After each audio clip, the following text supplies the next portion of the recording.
Stonewall Pride Saturday. Right, that's what we're concentrating on. I'm on Stonewall Pride. Of course. I'm excited to host that stage with Al and I Faye live and 2 blocks from Camille. that stage. We're It's doing- going to be Nice. So Great. exciting. We're doing a little lesbian party after the Yeah. party. Oh, yeah. And we have a little Caribbean connection going on There's a here with the lot. 3 Cubans and the Boricua. Level. My Yes. thing is not working. There you go. It's working now, Yeah. no? Mm-hmm. Thank you. But It goes to sleep, actually, if you're Yeah. not If you doing don't. it, so here we go, guys. Let's All have a right, good let's show. Have a good show. break a leg. Tuesday. Got Dr. Grossman on. And Dr. Capo. And Dr. yeah, Capo. but he's like a real doctor. I want to get your book. Welcome to Queer News Tonight, the world's first and only LGBTQ+ daily evening news. It's time to queer up the news. It is 8 p.m. Tuesday, June 15th, and we are literally out of the closet and into the headlines. So many of your important stories we're going to tell this evening on Queer News Tonight. This is the world's first live daily LGBTQ evening news show. Out of the closet and into the headlines on Queer News Tonight with Al Ferguson. Thank you for joining Queer News Tonight. This is the world's first and only unedited live LGBTQ+ evening news show. Whatever happens, you will see it. Queer News Tonight is supported by viewers like you. We are part of the Happening Out television network, Hotspots Magazine, and We Meg Events. Hotspots is celebrating 35 years of the LGBTQ+ experience, and We Meg is bringing you Wilton Manor Stonewall Pride Parade and Street Festival on June 19th. Merged, we bring you the best of LGBTQ+ news, entertainment, and support of our LGBTQ+ community. This evening, we bring you the news of and perspective representing the LGBTQ+ community from South Florida, America, and across our planet. I'm your anchor at Queer News Tonight, David Hopkins. Let's welcome anchor Tony Lima. He is CEO of Ariana Center, Trans Latina Florida, one of the nation's most important trans rights and services organizations. He's a longtime South Florida LGBTQ activist and political advocate, as well as the anchor of the world's weekly trans talk show with trans hosts called Translation. Good evening, Tony. Good evening, David. So excited to be here with all of you, especially as we're getting ready to celebrate Stonewall Pride on Saturday. We want to see everyone there. Come celebrate. It's time to leave this pandemic behind and have a great time. We also want to welcome anchor Dr. Julio Capo Jr. He's an associate professor for the Department of History at Florida International University and deputy director of the FIU Wolfsonian Public Humanities Lab. He specializes in research of inter-American histories with a focus on queer, Latinx, race, immigration, and empire studies, as well as the author of the book, Welcome to Fairyland, Queer Miami Before 1940. Good evening, Julio. Hey, good evening. And let's also welcome anchor Alison Burgos. She is the co-founder of Pandora Events, the powerhouse LGBT event production company that has created and produced the hottest woman soirees in the country. She founded Aqua Girl, the largest charity women's festival in the country, and co-founded its beneficiary, Aqua Foundation. Currently, she is on the National Advisory Board of the National Center for Lesbian Rights, started Seed Food and Wine, the first plant-based festival in the country, and launched Our Rainbow Nest, an informational resource committed to helping LGBT people start their families. Good evening, Alison. Hi, everyone. Thank you so much for having me. Let's welcome anchor Victor Diaz-Herman. He is the first-generation Cuban-American advocate, activist, fundraiser, and strategist. He serves as the Chief Executive Officer of Pridelines, South Florida's oldest direct service agency for LGBTQ people, and a grassroots 501c3 nonprofit organization founded by gay and bisexual youth for LGBTQ youth and their allies. He is also the Chief Operating Officer of Worth International Media Group, with exclusive brands such as Recommend and Preview, in the business of creating stylish, engaging, and content-rich media solutions for the global travel and tourism industry for over 50 years. Good evening, Victor. Good evening, Allison, and thank you for that mouthful of an introduction. I'm glad someone said it. We are the reporters for Queer News Tonight, and this evening we begin with the queer headlines. The LGBTQ+ community in South Florida and across America is diverse. Our community across the world is vast, And here are the bullet points of the queer news for today, Tuesday, June 15th. To start off, let's queer up the road to Stonewall. President Biden and First Lady Jill Biden deliver a Happy Pride Month message. Watch this. Hi, everyone. We want to wish you a happy Pride Month and let you know how proud we are to stand with you this month and every month. For the LGBTQ community, for our nation, and for the world, Pride Month represents so very much. It stands for defiance in the face of injustice, the legacy of Stonewall, and the fight to ensure that all people be treated with dignity and respect. It's a fight that resonates this year on the 40th anniversary of the HIV/AIDS crisis and the 5th anniversary of the deadly attack at the Pulse nightclub in Orlando. Pride stands for courage, courage of all those in generations gone by and today who proudly live their truth. It stands for justice, as June marks the anniversary of the Supreme Court decision delivering marriage equality and protecting LGBTQ employees from discrimination. And above all else, Pride Month stands for love. Make no mistake, we still have a lot of work to do to ensure that everyone enjoys the full promise of equity, dignity, and protection. And that's especially true for trans people and for LGBTQ people of color. But we're making progress in executive orders and federal laws and representation and in hearts and minds. This administration, our administration, is always going to have your back. And we're going to fight to pass the Equality Act and build a better LGBTQ life for young people. Thank you for being you. And we hope you have a bright and joyful Pride. God bless you. God bless you all.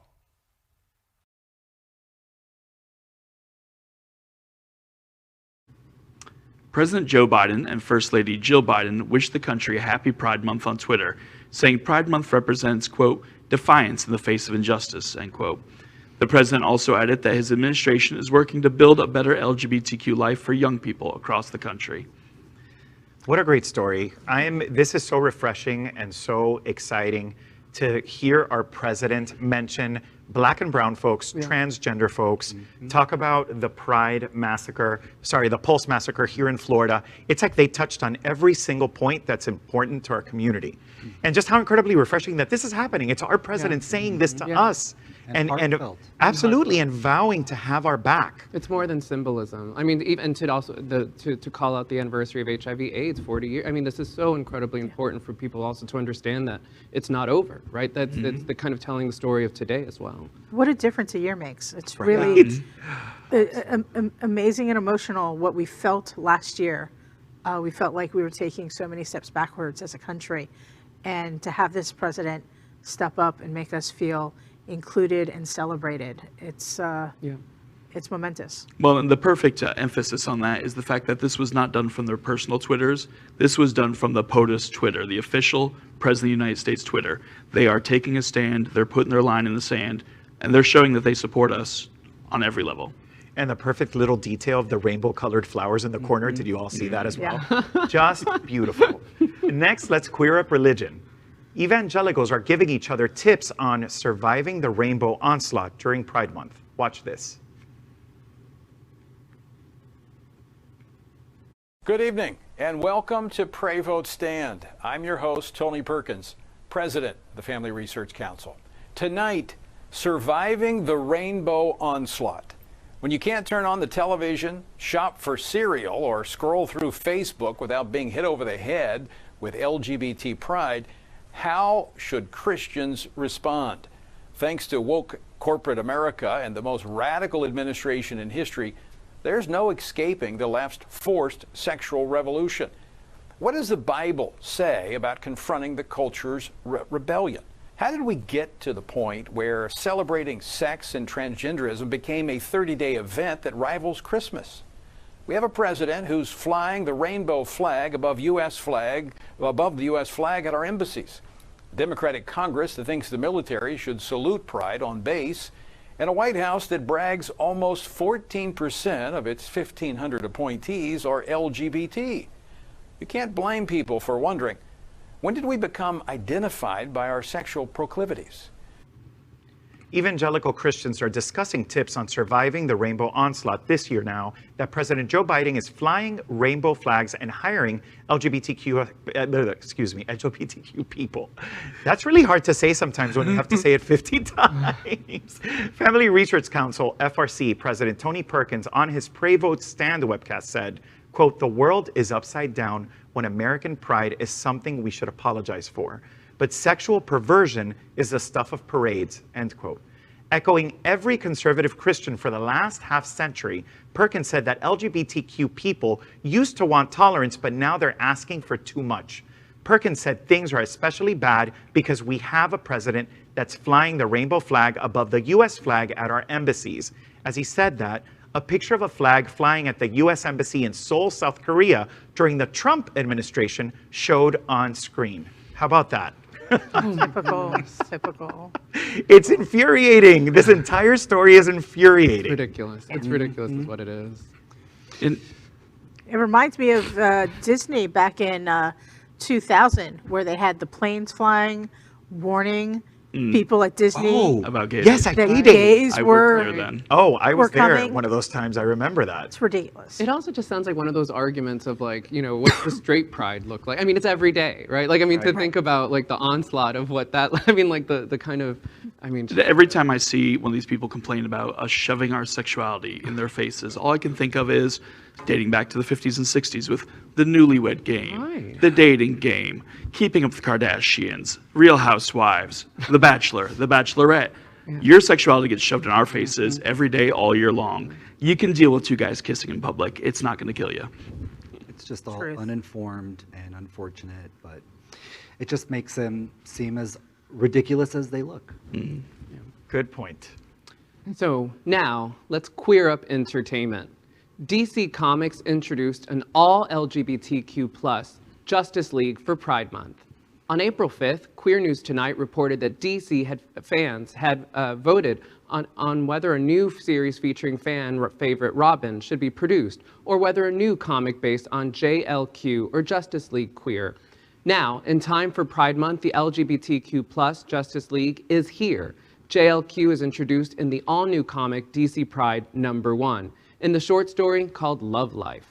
Written by Andrew Wheeler with art by Luciano Vecchio and Rex Lucas. It features Aqualad, it's a civilian name for Jackson Hyde, going on a date with his boyfriend Sile, who's an apprentice magician, to his first Pride celebration. Unfortunately, the parade is rained upon by the powerful supervillain Eclipso. I enjoy saying that. Eclipso. I like you saying that. At first, it seems like Sile teleports away to safety, but he soon returns with a whole team of queer DC heroes.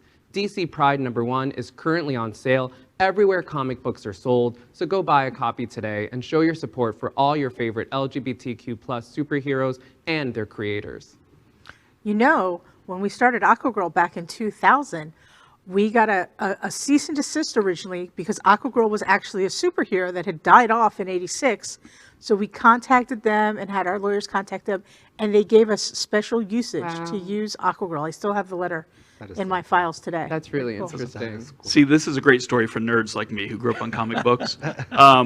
You know, there weren't any gay comic book characters. You know, representation really does matter. And when you're a kid living in, you know, redneck Central Florida, this would have been amazing for me. But it's really cool that there are a lot of LGBT characters in both DC and Marvel now. Even in the new Harley Quinn series, Harley Quinn and Poison Ivy have a thing together.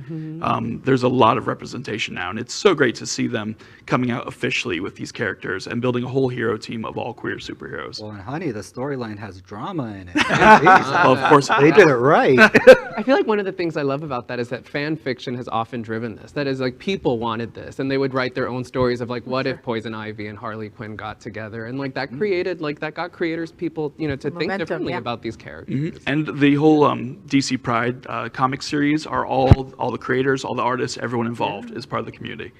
My hope is that it continues, that this is just not a Pride Month thing, like the cereals and everything else that the Perkins dude was talking about. Like, I want to see this be all the time. So it doesn't have to be a special inclusion of our community. It just is. And carry on to the big screen. Oh, yes. That Exactly. would be fab. Who got the Kellogg's Glad Pride cereal? Oh, I totally saw a picture. I Did you totally get it? did it. I told the got story it. here on Queer I News remember. Tonight. I got it. Is it yum? It's yum. Did it? Even the I edible mean, glitter? look, it has, every dye color, high fructose syrup. I mean, it's horrible. But I totally got it, and I totally fed it to my kid. Let's queer up South Florida gay news. The Stonewall Pride Parade and Street Festival is here. Queer News Tonight partners with our print news leader, South Florida Gay News, to bring you the most important stories of LGBTQ South Florida. The beads, the parade, and all the pride is back. After a year off due to the COVID crisis, the Stonewall Pride Parade and Street Festival is back this weekend. The theme is appropriately, out of the darkness into the light, as the LGBT community and allies come together to reconnect and celebrate. The parade returns at 7 p.m. when the temperature drops slightly and there's less direct sun. Leading the party will be a pair of distinguished Grand Marshals. Dr. Raquel Hopes is the executive director of the World AIDS Museum in Fort Lauderdale. Joining her is NBC meteorologist Steve McLaughlin. You can see even more details on this story and everything for the South Florida LGBTQ community in this week's South Florida Gay News on Stands Today. I think you're going to be there. I'll be there on stage with Al and Faye and Camille Lewis and Miss Kitty Meow hosting the parade. Nice. So we hope to see you there. Let's come out and celebrate. It's Right? time to celebrate, to be unified, Can't wait. to be in community. It's really our time. Well, and also a very important thing to remember is that Saturday is also Juneteenth. Yes. So the Very main important. stage at Pride is the Black Excellence stage, featuring all Black DJs all day. We're going to have a great flash mob celebrating Juneteenth in the afternoon. So it's going to be a celebration of everyone who is oppressed and is fighting for equality. So it's I going to be. can't wait to see you perform the flash mob. Yes. I'm excited. Also, I'm so happy that Dr. Raquel Lopes is. I mean, Yes. and if you haven't checked out the World AIDS Museum, do it. It's Amazing. an incredible space. Yep. They're doing really important work. We used to broadcast out of there. And for all you lessies, after the parade and the festival's over, come over to Cubs. Pandora's going to be throwing it down for all the lessies with some DJs and some dancers. I and want to some go. cocktails. I love Can I Cubs. come Everybody's welcome. Just Yes. FYI, I Cubs got is an right off the invitation. drive. Yep. The restaurant next door has the best pretzel. Walk right over. Next, let's queer up the USA. Chrissy Teigen is truly ashamed after telling a non-binary model to kill themselves. In May, Chrissy Teigen found herself at the center of a controversy when Courtney Stodden told the Daily Beast about the shocking treatment they endured for being just 16 years old when they married then 51-year-old actor Doug Hutchinson. Speaking about Chrissy Teigen, Stodden said she, quote, wouldn't just publicly tweet about me to take a dirt nap, but would privately DM me and tell me to kill myself, My God. end quote. Teigen admitted that her resurfaced tweets targeting Stodden were awful, adding, quote, I'm truly ashamed of them. As I look at them and understand the hurt they caused, I have to stop and wonder, how could I have done that, end quote. This is surprising because Chrissy Teigen doesn't seem like the type of person that would do something like this.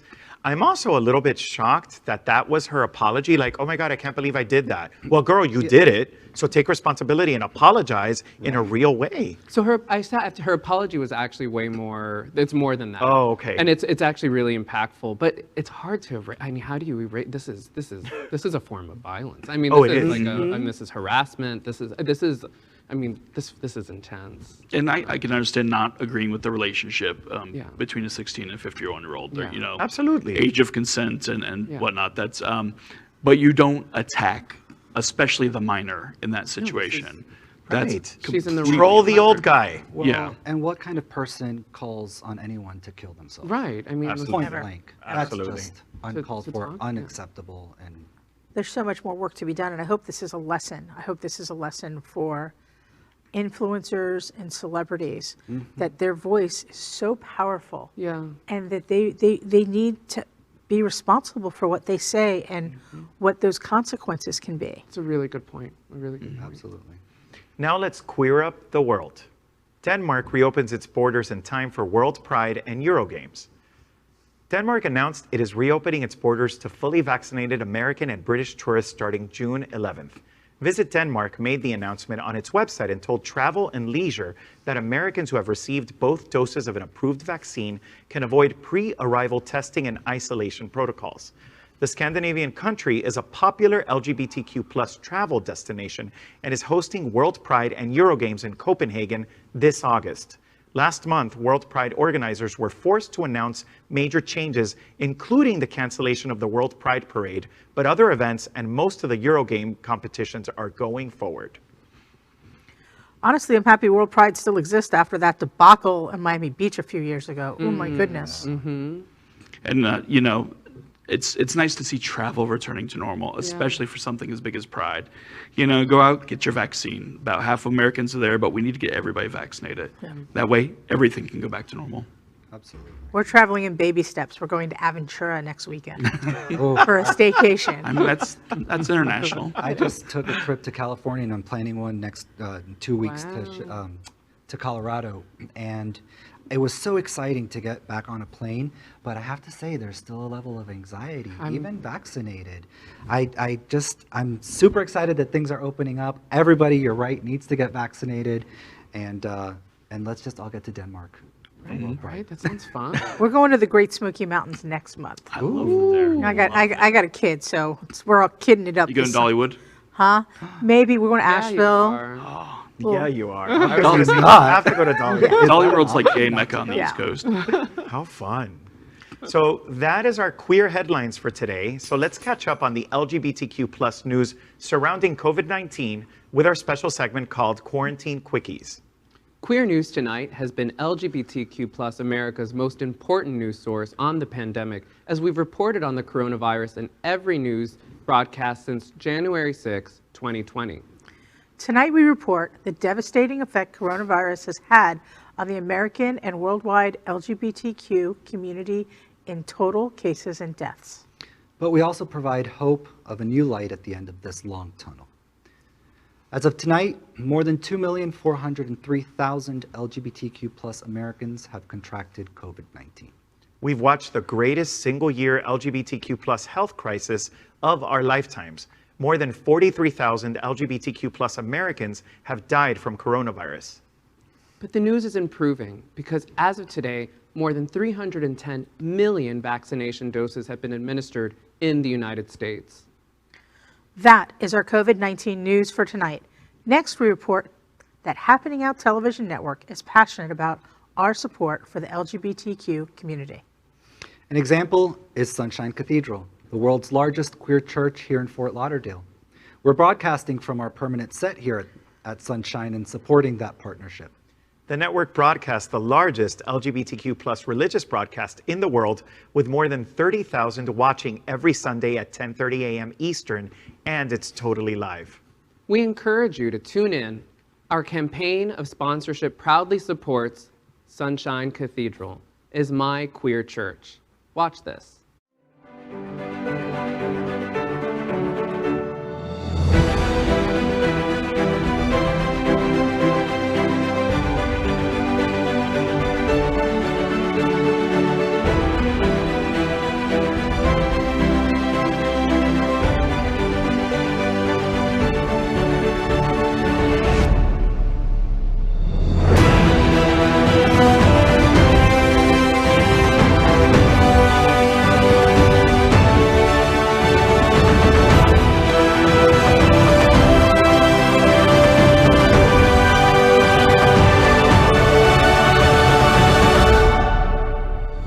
This is Mo Laredo, local law enforcement in South Florida, and Sunshine Cathedral is my queer church.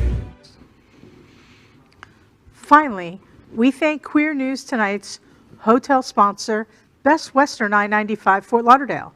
This is the closest and best choice to the famous Wilton Drive, and our host and guests stay at this LGBTQ+ ally partner. We encourage you to stay here when visiting South Florida. And now, welcome to Q's Q&A on LGBTQ+, health, and pandemic. For nearly a year, this segment has been unique in America, answering your LGBTQ+ community questions about our unique health needs. We are proud to have Queer News Tonight health anchor Dr. Howard Grossman. He is an American pioneer in HIV/AIDS medical treatment and was the executive director of the American Academy of HIV Medicine. He is a nationally recognized medical expert and proud member of our LGBTQ+ community. Good evening, Dr. Grossman.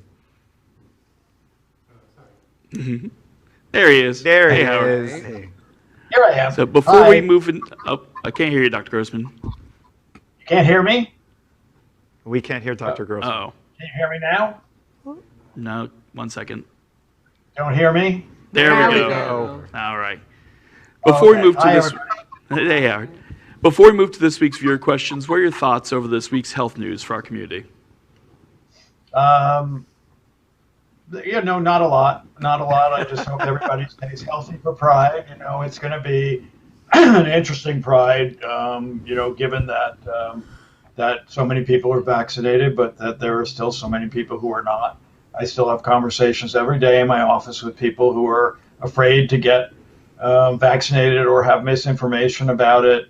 And here in Florida, for example, I was in the supermarket the other day and they have big signs up saying you can just walk in for your vaccine now. You don't even need an appointment. So it's really easy to get. And I hope people realize, that it's important. This new Delta variant has now become the dominant strain in Great Britain, and this was the variant from India, and it's already here, and it is far more infectious, and it also is impacting younger people, including children. So for those parents who've held off on vaccination, you are risking your children's health, and for other people, who you say, oh, I'm young, I'll be fine. No, you won't. All right, well, let's jump right into our viewers' questions. Dr. Grossman, I'm going to read viewer question number 1. About half of Florida nursing homes are reporting workers who are COVID positive. Should vaccinations be mandatory? Well, actually, they're reporting, more than workers, they're reporting COVID among the nursing home residents. And the problem is that it's coming in from the workers. So across the country, significant numbers of healthcare workers have not been vaccinated. Now, when you look at many nursing homes, especially here in Florida, they're low-wage jobs, and the people who are in those jobs are often people of color, often immigrants, and they, those are communities that have been hard to reach, and communities that have suffered at the hands of medical care for a long time. So it's very hard to get them to get vaccinated. But that said, we just saw a case in Houston where a bunch of people in the hospital were refusing to get vaccinated when there was a mandate, and the courts found that they had to, and now they're all being threatened with termination. They're all suspended, and they're all being threatened with termination. This is very serious, and healthcare workers need to be in the front lines of showing that this is important. But that's why these nursing homes are at risk again. Thank you so much. Dr. Grossman, I have viewer question number 2 for you. I read that one dose of the Pfizer vaccine may only offer about 33% protection against the new Delta variant. Why do some people not get the second dose? Well, there's a mixed bag of reasons, I think. One is, people think that the first one is enough and they don't want to get a second one. Some people have had reactions to the first one, although those reactions are usually temporary and last a day or two, and then they're afraid to go back for the second one. But often the second one is milder than the first. There's also been some attempt in some places in the world, in Italy, for example, people who already had COVID are only getting one shot, and that was a way of extending the reach of the vaccine supply. So when vaccines are in short supply, they've talked about extending, the time period and only giving one shot. All of those are a mistake with this Delta variant. As you say, the first shot's only 33% effective. With the second shot, it's 88% effective, which is pretty close to what we've seen with the other variants. So it's really important to get that second shot. Will the new 500 million doses that Biden has committed to distribute around the world help with that? Oh, I think it will. But I think the G7 committed to something like 1.2 billion doses or something. Just in India alone, you're talking about a billion people, over a billion people, and it's clear that China's been selling its vaccine in South America, but if you look at what's happening in a couple of countries in South America, that vaccine is not working in certain places. So I think our vaccines are much more potent, and we need to get them out there. So it will make a difference. And I think it was a first step to shame other countries into doing the same thing, other developed countries. Thank you. Thanks, Dr. Grossman. This curious viewer states that a report shows that COVID may have been in Illinois as early as Christmas of 2019, and would like to know how widespread you think it was before we knew about it. I doubt it was really widespread. I'm sure there were isolated cases. Remember, it really started up in China in probably October of 2019, if not earlier. And so it's, there's so much commerce back and forth that it's likely that it came earlier. And, once you start doing these forensic deep dives, look what happened with HIV. They thought it started in the early 80s. In fact, they've traced, back to 1959, an earlier case, but those cases are rare and not really what sets off the epidemic necessarily. Thank you. Well, that was tonight's Q&A on LGBTQ plus health and pandemic. We're here every Tuesday with Dr. Howard Grossman to answer your medical questions. Do you need medical assistance? We encourage you to contact Midway Specialty Care Center with 10 locations in Florida, and especially our friend Dr. Howard Grossman here in Wilton Manors and all across South Florida. Thank you, Howard, and we'll see you next week. Happy Pride. Thank you, everybody. Happy Pride. Happy Pride. Take care. That is today's news for the LGBTQ plus community on the world's first and only daily LGBTQ plus evening news show. Is our community important to you? Then help us by liking and subscribing. Ring the bell for updates. Share this news with your friends and family. Post this broadcast in the many groups you are a member of. Tonight's stories about our community deserve the attention of your family and friends. Queer News Tonight is the only live LGBTQ plus digital television news in the world that is out of the closet and into the headlines. We need your support. If our community is to grow, we must tell our stories and bring them to the attention of the broader world. This is the only place in the world that tells these LGBTQ plus stories in motion and sound. That is the passion of Happening Out Television Network and Queer News Tonight. I'm your anchor, David Hopkins, and on behalf of these LGBTQ plus reporters, the anchors of Queer News Tonight, including Tony Lima, Dr. Julio Capo Jr., Alison Burgos, and Victor Diaz-Herman. Bye, girl. We'll see you daily at 8 p.m. Good night. Good night. Good night.